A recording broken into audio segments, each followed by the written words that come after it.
Hello and welcome to Armonia Seminary. My name is Alethea Thompson. You know, to some people, it probably looks like I've led this very blessed life. Now, in comparison, I'm not going to say that I've lived the worst life in the world. In comparison, there have been a lot of people who have lived worse lives than me. However, in truth, we all have our ups and our downs throughout our entire lives. And I think it's important that we kind of know that even the people that we hold up on a pedestal have those ups and downs. So, to kind of give you a brief overview of some of the things that have happened to me, early on in life, I was abused by my father.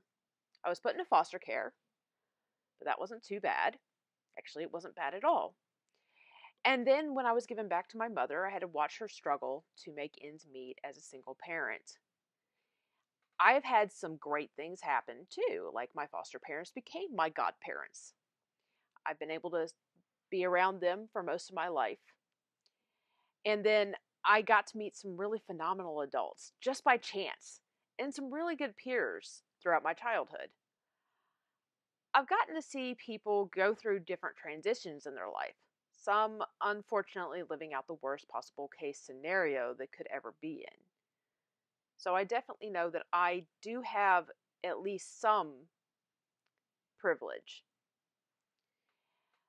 But I have had my own personal hardships. There were times that me and my husband really couldn't make ends meet. We were struggling to keep a payment on the house.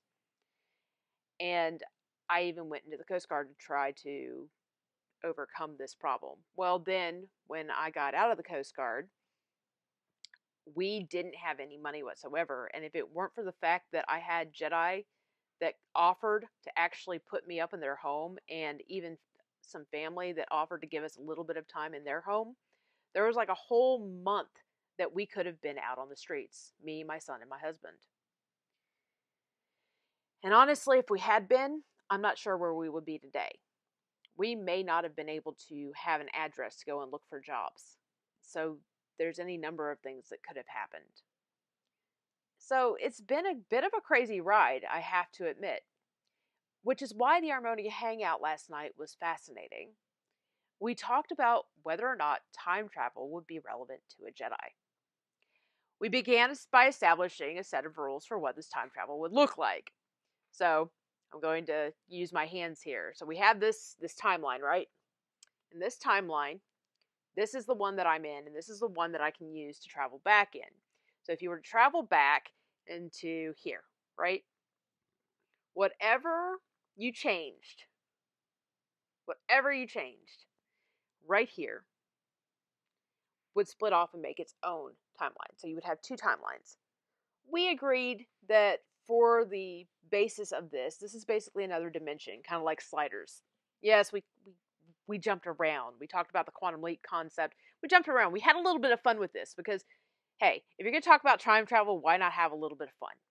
So anyways, if this other dimension was created from your decision to go back in time and change something, then the only way that you could collapse this and move back over to your own timeline would be to go back in time, stop yourself, so it'd be more like here, stop yourself from creating this timeline, and then this timeline would go up, this one would collapse, right? So that was basically generally what we were looking at.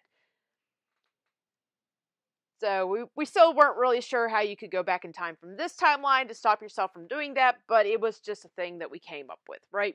Basically, the whole idea is if you change something, it creates a new timeline and you can live in it.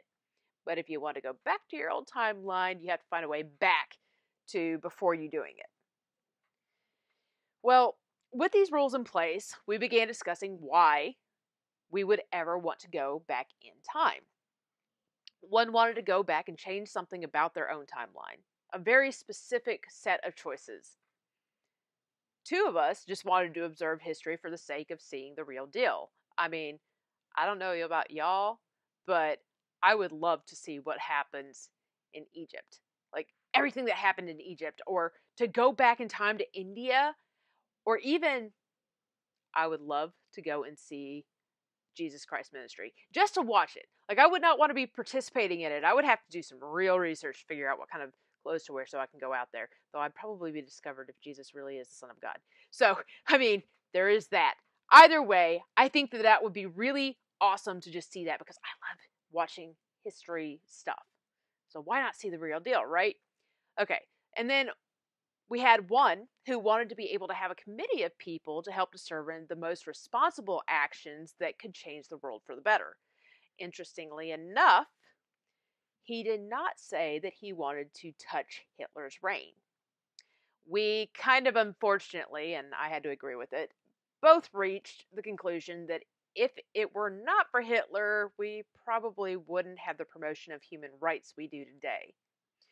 So finally, the last one didn't find any real value in time travel as an idea, and she was starting to already go towards what the whole point of this discussion was going to be. So all of these different reasons, probably the most interesting one that came out of the discussion was that the time travel to the past wasn't necessarily out of the question, even for just the purposes of observation, but travel to the future, because we had also said this. We said that you could go at any point in time from the beginning of the universe to the end of the universe, right? So what we said was time travel to the future seems to be off limits. That was very interesting to me, that we did not want to go forward in time. None of us. We didn't want to see what would happen next.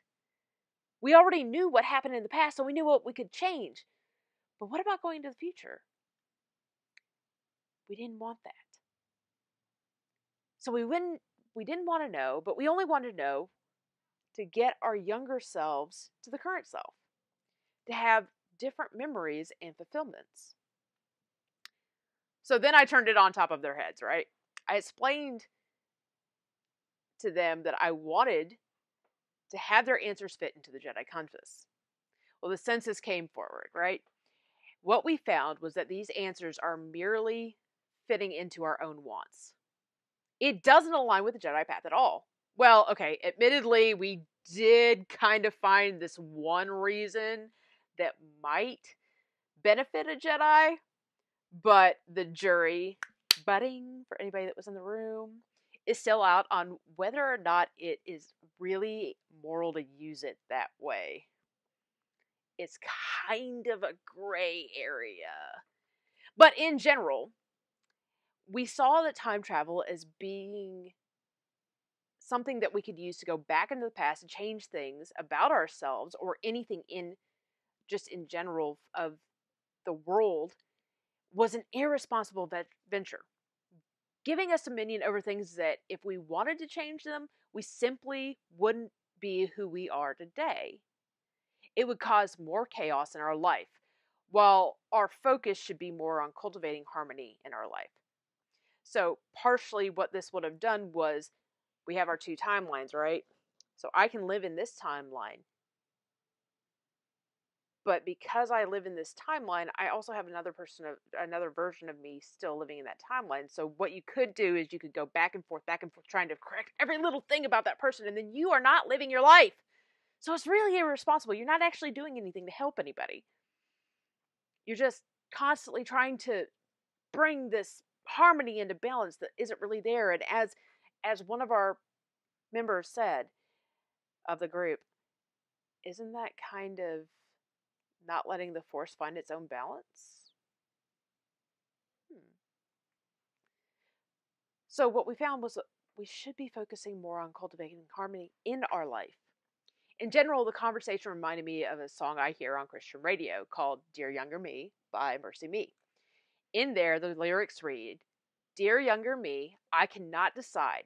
Do I give some speech about how to get the most out of your life, or do I go deep and try to change the choices that you'll make, because they're choices that made me? That was really hard not to sing that.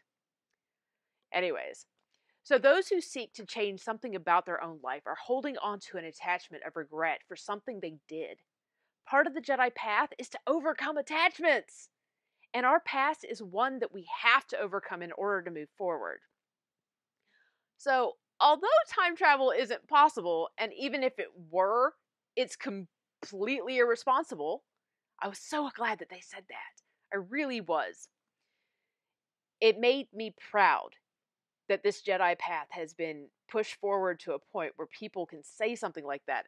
Anyways, I just wanted to say that the Jedi path does actually have an answer for how we can deal with the situation that you give. This is why I want to go back in time. It's the cultivation of self-awareness through meditative practices. So this kind of goes back to our spiritual art and the self-awareness area. So intriguingly, we also link this to a quote that Connor used in his Jedi community HoloNet this past weekend. It's by Qui-Gon Jinn from the Jedi Apprentice series. Life is both learning and relearning.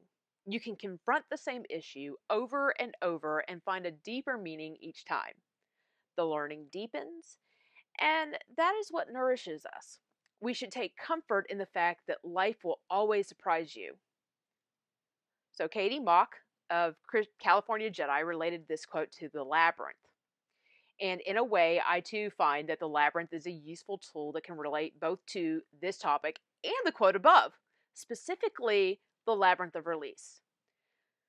Although it was written for a funeral service, initially, the labyrinth of release was found to be useful for processes for anything that's preventing us from finding peace within ourselves, moving forward. Here's how it works in context. Take whatever it is that you want to change in your past. Ask yourself, if I had the ability to go back in time, is there anything that I would want to change? And if you have an answer that says yes, you take that. You go up to the labyrinth, and as you walk into the labyrinth, you recall all those events, all those things that you want to change, why you want to change them. And when you get to the center, you sit down and you contemplate the truths and the lessons that can be gained from it. Was it something about yourself that needed to be changed? Have you changed those things about yourself? Is there anything that lingers? Was there a way you treated someone that you regret? How can you ensure that you don't treat people that way again? Maybe you might even still need to go back to that person and say you're sorry. Did you miss an opportunity? What will it take to find peace in the fact that you chose a different path? And what can you do to simply move forward? Take the time you need, all right? And let the questions pour out until you've found all the answers you can satisfy yourself with. The more attached you are to it, the more time it is honestly going to take. You might need to take a day or two for this personal pilgrimage. I'm not going to lie, it's hard. So finally, when you walk out of the center, really walk out of it. Maybe you walk out of it on day 1, right? And then you walk back into it on day 2. But until you've processed this entire event, you've honestly never left the center of that labyrinth. Not mentally, at least. But when you do walk out of it, you start processing how you will incorporate all those lessons you've gained from the experience. Stop at the threshold of the labyrinth, and I know this sounds somewhat silly. I really do. But vocally announce what you've learned from it to the Force, to your deity, to the trees, whatever you believe is out there. Even if it's nothing, you're just announcing it to yourself. Tell them, him, her, it, you, that you release the event into the past and walk harmoniously from it into the future. And with that, walk over the line and back into the world where the chaos of the past no longer binds you. Okay, maybe I got a bit colorful in this video. But hey, as autumn approaches us in the northern hemisphere, we are reminded to shed the old things from our life and enter into the world that requires our full attention. What better way to do that than to process those things that you need to let go? Thank you for joining me, and may you be transformed through your understanding of the Force.